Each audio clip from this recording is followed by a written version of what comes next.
Good morning mga tol. Nasa trabaho tayo niyan mga tol.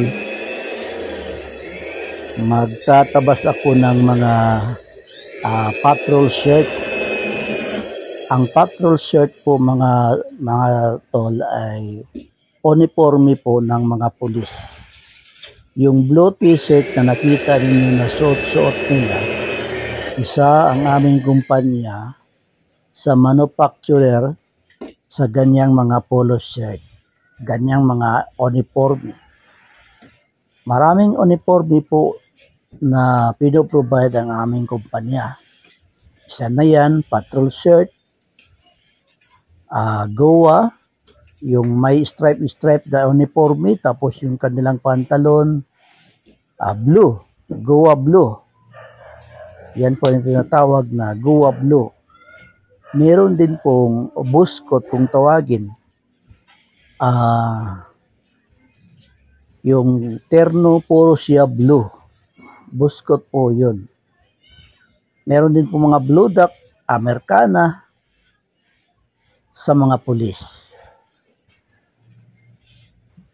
Sa portion na dyan mga tol, tapos na natin binilang yung tela kung ilang piraso ang ating tabasin.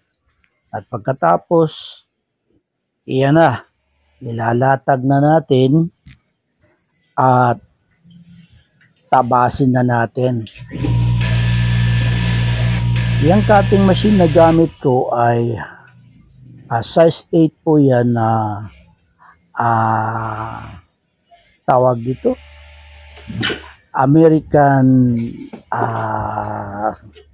anong model yun? Basta American siya na American cutting machine na malaki, size 8. Hanggang 250 pieces na patong ang kaya niyang tabasin.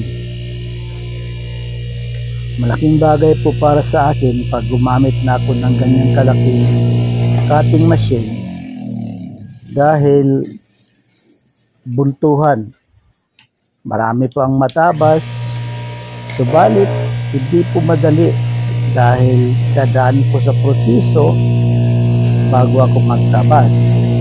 Katulad kanina, yung pinutol-putol muna ang tela, tapos ilalatag sa lamisa bago siya lapagan ng pattern, tapos tabasin. Mahaba-habang proseso po yun. Sa isang araw, hanggang 200 mahigit o 200 eksakto ang matabas ko pagka ganyan.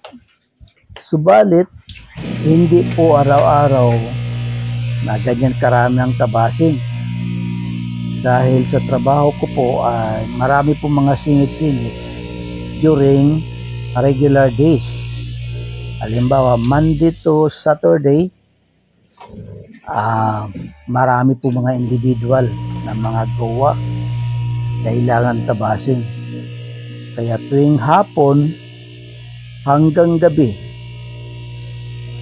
ako makapagtabas ng mga ganyan buntuhan. Sa awa ng Diyos, okay naman ang kinikita dahil masasabi natin na pakyawan, bultuhan, pagkabulto talaga, malaki-laki din. Ang kumpanya kasi namin mga tol ay isa sa provider sa mga uniforme ng pulis. Accredited po kami na mag-provide o magbinta sa uniforme ng pulis. Mga holster nila, sapatos, sombrero, maliban sa baril, wala kami niyan. Pero meron pong holster, lagayan ng baril. Baril lang ang wala dahil hindi na po kami accredited sa pagbenta ng ganyan. Yan po ang yan po talaga ang buhay ko sa araw-araw na ginawa ng Diyos. Ganyan ang trabaho ko, cutter. Masasabi ko na ah, okay naman, meron namang income. Diyan ko kinukuha lahat ng mga pangangailangan dito sa bahay, sa eskwela, sa mga bata, at iba pang bayaran. Marami akong bayaran mga tol. Ang dami-dami. Kaya kailangan kong kumayod para makabayad. Yan po yung mga kasama ko mga tol. Nagluluto po sila ng pagkain. Kasi noon, libre po kami dyan. Di na po namin inaalala ang aming pagkain. Subalit, nawala po yun, pero meron po kaming food allowance dahil nasasayang yung ibang luto na hindi nakakain. Kaya ang ginawa ng company, para di masayang, kami na lang ang magluto sa aming pagkain. Pinira na lang namin yung aming pagkain. Food allowance ang tawag doon. Under observation pa, pero para sa akin, okay na. At least meron food allowance. Yan po yung tinatabas kong maliit mga tol. Materialis po yan sa patrol shirt. Dahil sizes kasi yung trabahong ganyan. Kaya yung mga materialis, cargo na po sa cutter ang pagtabas. Kasama na po sa bayad ang pag-ariglo sa mga gamit. Yan po ang ginagamit sa placket. Yung lagayan ng button sa polo shirt dito sa harap. At 3 botones po yon dito sa kanyang ilalim ng collar.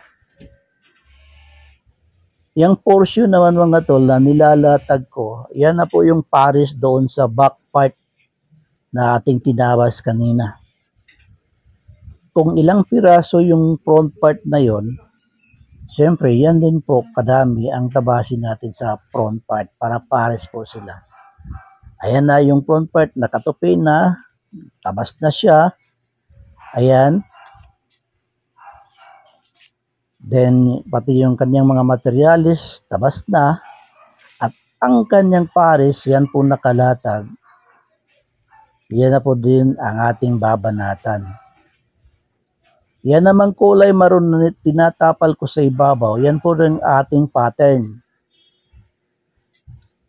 Yung ibang mga cutter, sa isang pattern, marami pong size ang dala. Small, medium, large. Pero sa akin, sa isang pattern, isang size lang para hindi magulo yung mga guhit, hindi nakakalito. Bali, sa medium, halimbawa medium, isang padron lang po. Isang pattern lang ang ginagamit ko. So sa pattern na yon, magkasama na doon yung harap at likod. May mga separated guhit lang siya para sa kanyang front part at back part. Pag nagka-cut po tayo ng ganyan mga tol, maingat po tayo palagi dahil high speed po yan. Napakatalim ng kanyang blade. Kaya yung kamay natin, kailangan distansya sa ating tinatabas. Nasa likod po palagi yung kamay. Kung mangyari man nasa sa unahan ang kamay, dahil kailangan pigilan yung tila, ipakagat muna ng kaunti ang tila bago siya dahan-dahan na itulak. Katulad niya, no, nasa harap ang kamay ko. Dahil kailangan siyang pigilan. Pagkatapos niyan, kailangan mo nang ilayo ang iyong kamay.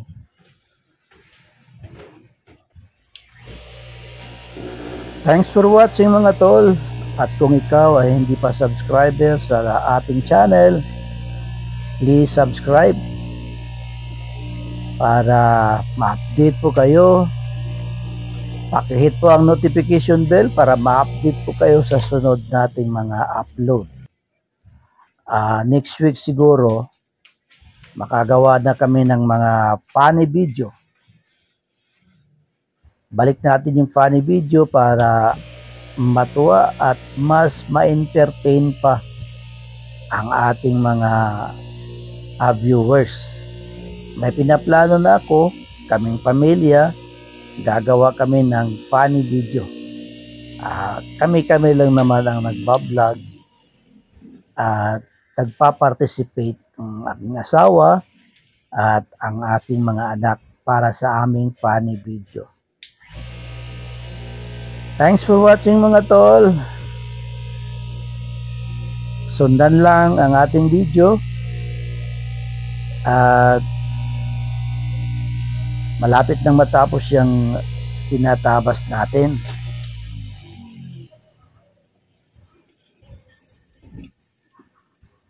Yung mga mahahaba na retaso dyan mga tol, hindi po siya tinatapon.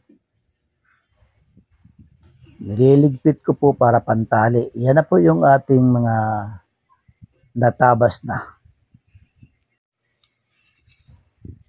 Nakapile na po siya. Yan naman mga tol yung ating mga manggas. May mga guhit, may mga sukat. Kung gaano ka laki, kalapad. Yan ang manggas mga tol.